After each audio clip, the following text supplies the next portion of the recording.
லைஃப்பில் நம்ம உணர வேண்டிய 3 நிதர்சனமான உண்மைகள். 1. இழந்த நேரம் இழந்தது தான். ஒரு நிமிஷம் கவலைக்கு நம்ம இடம் கொடுத்தோம் அப்படின்னா, ஒவ்வொரு நிமிஷமும் நம்ம மகிழ்ச்சியை இழந்துக்கிட்டே இருக்கிறோம் அப்படின்றத நம்ம உணரணும்.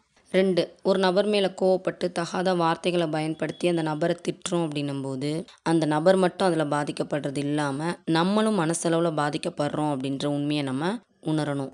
எந்த ஒரு விஷயத்தையுமே முயற்சி செஞ்சு முழு மூச்சோட தேடணும் அப்படின்னா கண்டிப்பாக அது நமக்கு கிடைச்சிரும். ஆனால் கிடைச்சத வேணும்னே தொலைச்சிட்டு திரும்ப தேடணும் அப்படின்னா நிச்சயமாக அது நமக்கு கிடைக்காது அப்படின்றத நம்ம உணரணும். நம்ம எப்பயுமே ஓடுற தண்ணியாகவே இருந்துடணுங்க. தேங்கி ஒரே இடத்துல இருந்துட்டோம் அப்படின்னா அது நமக்கு தான் கஷ்டம்.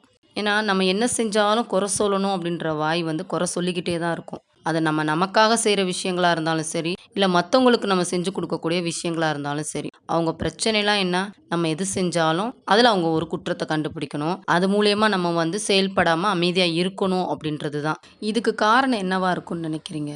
பொறாம தான். அதனால அவங்க எதிர்பார்த்தத அவங்களுக்கு குடுத்துறாதீங்க. அடுத்தவங்களோட கமெண்ட்ஸ்க்காக உங்க வேலைய நீங்க அப்படியே நிறுத்திறாதீங்க.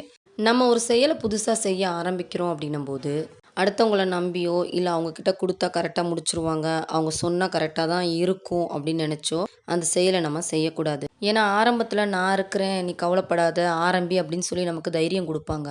ஆனா முடிக்கும்போது, நான் அப்பயே சொன்னேன்ல, நீ தான் கேட்கல அப்படின்னு சொல்லி கால வாரி விட்டுருவாங்க. அதனால எந்த காரியமா இருந்தாலும் உங்களுக்கு தெளிவா தெரிஞ்சுச்சுன்னா, அந்த காரியத்துல இறங்குங்க. அப்படி இல்லையா, ஒண்ணும் அவசரம் இல்ல. நம்ம கத்துக்கிட்டு பொறுமையா கூட அந்த விஷயத்த நம்ம ஆரம்பிக்கலாம். நான் சொன்ன இந்த விஷயம் புடிச்சிருந்துச்சுன்னா லைக் பண்ணுங்க. உங்களோட ஒப்பீனியன எனக்கு கமெண்ட்ல சொல்லிருங்க.